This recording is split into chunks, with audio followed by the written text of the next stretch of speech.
bedanya bedanya Muhammadiyah dengan Salafi. Muhammadiyah dengan Salafi. Masih khair. Pertama, beda namanya, itu sudah pasti. Yang pertama Muhammadiyah dimulai dari M ujungnya H. Kedua Salafi dimulai dari S ujungnya I. Ya, itu satu. Yang kedua, beda sifatnya. Kalau Muhammadiyah itu ormas. Ormas itu disebut dengan jama'iyah. Ormas itu sarana untuk memudahkan umat Islam dalam beraktivitas sesuai dengan kemudahan yang dia pilih. Misal, ada banyak ormas di Indonesia. Muhammadiyah lebih memfasilitasi pada kultural, dakwah kultural dan pendidikan.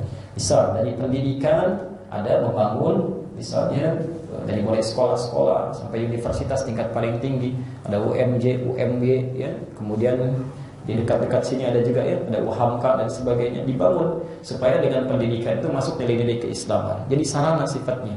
Dakwah kultural dengan budaya, dengan pendekatan kemasyarakatan, ya, bangun rumah sakit, ya, macam-macam dan sebagainya. Arahnya ke situ.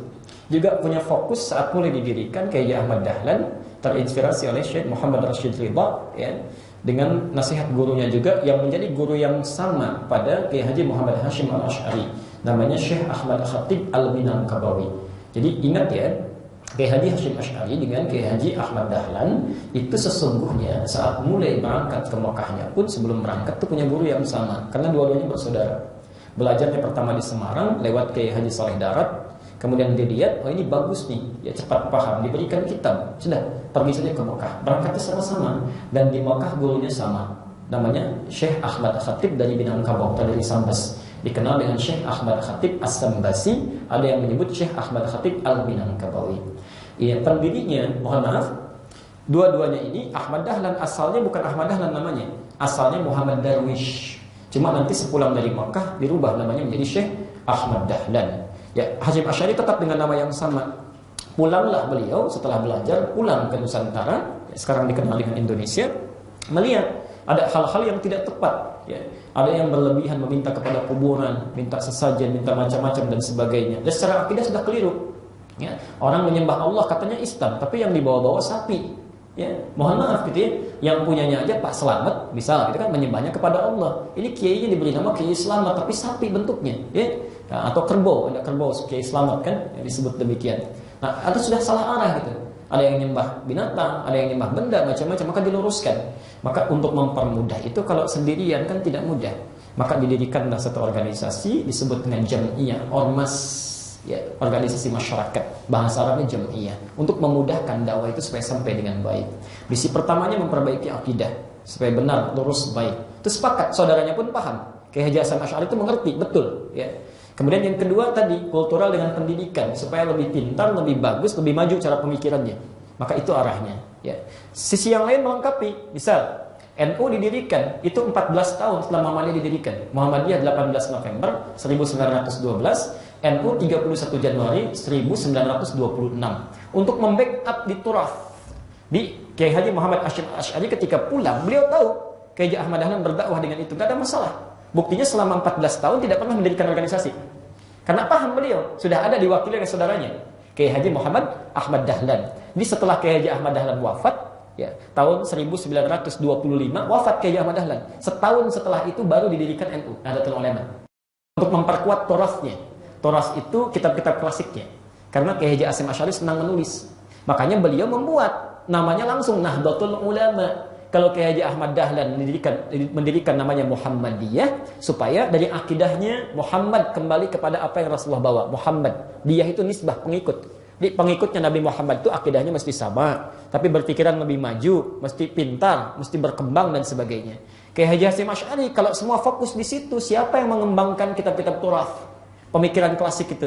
Maka dibuatlah oleh beliau namanya Nahdlatul Ulama, supaya ulamanya pun bisa bangkit, ya. Kalau semuanya ada ulama, ada rumah sakit, ada pendidikan, yang dakwah siapa? Maka terfikirkan nanti kemudian hari didirikanlah Dewan Dakwah, ya. Itu yang fokus kepada dakwah, bikin masjid, kirim dai dan sebagainya. Masya Allah. Pikirkan lagi kalau itu semuanya nanti muncul, bagaimana hubungan dengan saudara-saudara kita di luar, yang memperkuat kepada akidah yang baik, hubungan silaturahim, didirikan Al-Irsyad, macam-macam, ya.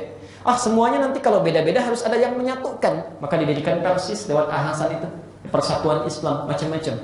Itu cuma wasilah saja untuk bisa memudahkan aktivitas kita sebagai umat Islam di Indonesia. Kalau salafi itu bukan ormas, bukan madhab, tapi dari kata salaf. Salaf itu manhaj artinya. Manhaj. Ya. Jadi salaf itu artinya sesuatu yang lampau, yang lalu. Kenapa disebut dengan salaf? Karena saat kita berusaha untuk beribadah, menunaikan pendekatan kita, ibadah kita kepada Allah Subhanahu wa taala, saya mau tanya, cara kita ibadah itu mesti seperti siapa caranya? Rasulullah sallallahu alaihi wasallam. Rasulullah itu hidup di zaman kita atau hidup di zaman dulu? Dulu itu bahasa Arabnya salaf. Salaf. Ya. Jadi mengikuti yang dulu bahasa Arabnya salaf. Kalau disebutkan mengikuti itu ditambah ujungnya dalam bahasa Arab dengan ya nisbah. Ya nisbah itu gampangnya tambah i saja depannya. Ujungnya maaf, tambah i. Misal salaf dulu, ikut yang dulu disebut dengan salafi. Ya. Ini asalnya salafi itu bukan mazhab, bukan kelompok, bukan ormas, tapi manhaj. Ya, satu cara, satu arah supaya kita dalam beribadah mengikuti tuntunan yang dulu Rasulullah SAW yang disampaikan pada para sahabat, sampaikan pada para tabi'in. Itu masa lalu dulu. Kita ikuti jalannya.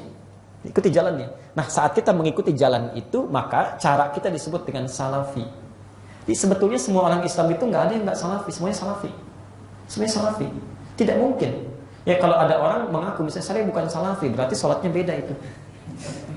Pasti salafi, nggak mungkin, pasti salafi. Karena salafi itu artinya ikut yang dulu, ikut Nabi. Ya, manhajnya.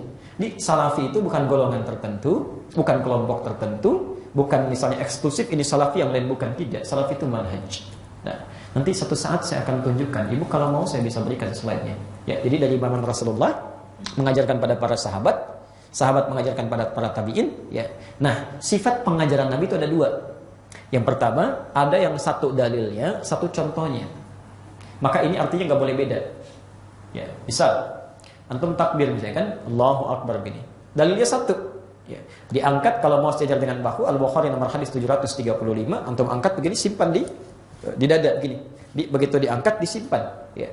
Ada lagi yang menggunakan misalnya di telinga sejajar. An-Nasa'i nomor hadis 1101. Tapi dua-duanya sama, mengangkatnya begini, simpan di dada, nggak beda. Kenapa Nabi mencontohkan dengan satu contoh saja? Karena semua manusia bisa melakukannya. Muslim, yang normal, yang wajar. Karena itu ketika Nabi mencontohkan cuma dengan satu contoh, artinya kita nggak boleh beda. Harus sama. Jadi jangan aneh sendiri. Ya, kayaknya nggak enak kalau kiri dulu. Bagaimana kalau kanan dulu? Begitu diangkat, putar sedikit kanan misalnya kan? Begini. Nah, itu nggak usah. Jadi nggak usah terlalu kreatif. Kalau sudah jelas, lakukan. Jelas sampai sini? Baik. Misal, Nabi nggak ada contoh, langsung dalil. Setelah sholat subuh nggak ada sholat sunnah. Selesai kan? Udah. Ya, jadi ketika Nabi katakan, sudah selesai subuh, langsung selesai. Zikir. Nggak ada sholat sunnah. Nah, antum nggak usah bikin lagi. Jangan terlalu soleh. Begitu setelah subuh, sholat lagi misalnya. Itu nggak usah. Sudah selesai. Tapi sifat yang kedua, ada dalil, contohnya lebih daripada satu. Contoh. Saya paling gampang baca bismillah aja. Ada 4 cara. Satu disirkan. Kedua dijaharkan. Bismillahirrahmanirrahim. Jahar. Ketiga tidak dibaca sama sekali. Yang keempat dibaca rakaat yang pertama dalam sholat maksudnya. Selanjutnya tidak dibaca lagi. Di rakaat pertama subuh misal Bismillahirrahmanirrahim. Rakaat kedua nggak dibaca, langsung Alhamdulillahirrabbilalamin. 4 cara. Ini artinya kemudahan bagi kita untuk memilihnya. Silakan. Mana yang paling nyaman kita lakukan. Maka Imam Asy-Syafi'i memilih jahar. Imam Abu Hanifah memilih nggak dibaca sama sekali. Ya. Imam Malik juga pilih nggak baca. Imam Ahmad bin Hanbal menengahi antara yang nggak baca dengan yang baca dengan jahar. Dibacakan sir oleh beliau. Dalilnya ada semua, itu kemudahan. Nah, saat antum memilih salah satu dari yang 4 tadi, itu disebut pilihannya disebut dengan madhab. Madhab. Singkatan dari madhaba ilaihi. Apa yang kita ambil itu untuk mempermudah kita. Yang 4 disebut dengan manhaj, salafi, nyambung kepada Nabi. Memilih satu di antara yang 4 disebut dengan madhab. Terus, maka dari sini nanti dikenal istilah madhab Hanafi, madhab Maliki, madhab Syafi'i, madhab Hambali. Ada semua. Ya, runtutannya ada. Ya. Karena itu, semua yang Imam Syafi'i itu salafi. Imam Abu Hanifah salafi. Semuanya salafi. Tapi ketika memilih salah satu untuk memudahkan, kan nggak mungkin dalam sholat dibaca 4-4-nya. Ya. Begitu baca pertama kali, Bismillahirrahmanirrahim, baca lagi, Bismillahirrahmanirrahim, kali baca. Langsung alhamdulillah bisa. Itu nggak mungkin, pilih salah satu. Pilih salah satu. Maka saat Anda memilih disebut dengan madhab. Yang jadi persoalan ketika guru ini mulai mengajar, pindah ke satu tempat yang penduduknya belum tahu sama sekali bacaan, saya ingin tanya, apakah diajarkan keseluruhan caranya atau pilih salah satu? Pasti pilih salah satu. Kalau diajarkan semua jadi bingung orang, karena belum tahu kan? Maka dipilih salah satu. Maka sampai hari ini di Timur Tengah itu dan sekitarnya itu punya madhab pilih salah satu. Ya. Di Saudi misalnya itu teluk semua lah, Uni Emirat Arab, Qatar dan sebagainya itu disirkan bacaannya, Bismillahnya. Mereka memilih dari Ahmad bin Hanbal. Ya. Masya Allah. Misal kayak Mesir sana, ya, kebanyakan dia Syafi'i, dijaharkan. Ya. Afrika Utara sebelah sana Maliki, nggak dibaca sama sekali. India, Pakistan Hanafi. Ya. Masya Allah, dipilih. Jadi nggak ada masalah. Mereka nggak ada Ramadannya 2 kali, pasti sekali. Ya. Idul Fitrinya sekali. Ya. Nah, yang saya tanyakan di Indonesia itu, ya, yang mana itu? Orang Indonesia, orang tua kita itu orang hebat. Semua dipelajari. Ya, di orang tua kita dulu belajar, ada yang ke Madinah, ada yang ke Mekah. Mekah dengan Madinah aja bisa beda itu diantaranya. Mekah tarawihnya 23, Madinah bisa 36. Ya kan? Baik, mari kita lihat. Ada yang kemudian ke India, ke Pakistan belajar, ada yang ke Mesir, ada yang ke Libya, ada yang ke Tunisia, ulang lagi. Misal orang Bandung datangnya misalnya ke Mesir, ya orang Betawi pergi ke Madinah, Masya Allah. Orang Padang misalnya perginya ke India, ke Pakistan. Begitu pulang, maaf, nah, kalau di Mesir subuh kan kunut Syafi'i, ya. Kemudian kalau yang di Saudi, nah, dia Hambali, dia nggak kunut kecuali nazilah. Ya. Kalau yang di Pakistan juga nggak kunut. Masya Allah. Begitu pulang yang jadi masalah, misal orang Bandung mainlah ke Jakarta, ketemu orang Betawi. Ya. Belum belajar yang di sini, dipelajari yang lain. Belum ketemu satu dengan yang lainnya. Dua-duanya salafi sebetulnya. Ya, cuma satu belum mempelajari yang lainnya. Maka apa yang jadi persoalan ketika sholat di belakang orang yang tidak kunut, kemudian menyimpulkan, salah nih kayaknya. Di persoalan nih, salah. Nah, itu masalahnya. Jadi khilafiyah yang muncul itu sering terjadi bukan karena persoalan hamdallah, bukan karena persoalan salafi atau bukan. Lebih karena kurang luasnya pengetahuan untuk didapati dan diketahui. Itu poinnya. Jadi jelas Bu ya, Muhammadiyah itu ormas disebut jamiyah, salafi itu manhaj. Jadi semua orang Muhammadiyah itu pasti salafi, tapi tidak semua salafi Muhammadiyah. Jelas di sini? Baik. Ya, saya pernah di Mekah 2010 itu.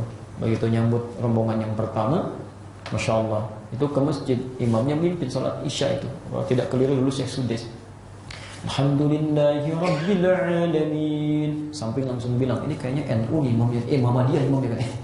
Oh dia imamnya, bismillahnya nggak dijaharkan. Ya. Begitu subuhnya nggak baca kunut juga gitu ya. Wah ini sudah, ini mutlak ini, Muhammadiyah ini imamnya. Jadi nggak ada hubungan itu dengan Muhammadiyah, itu nggak ada hubungannya. Zaman Nabi nggak ada, zaman tabi'in belum ada. Itu baru di kisaran awal abad ke-20. Jelas Bu ya, saya kira. Baik.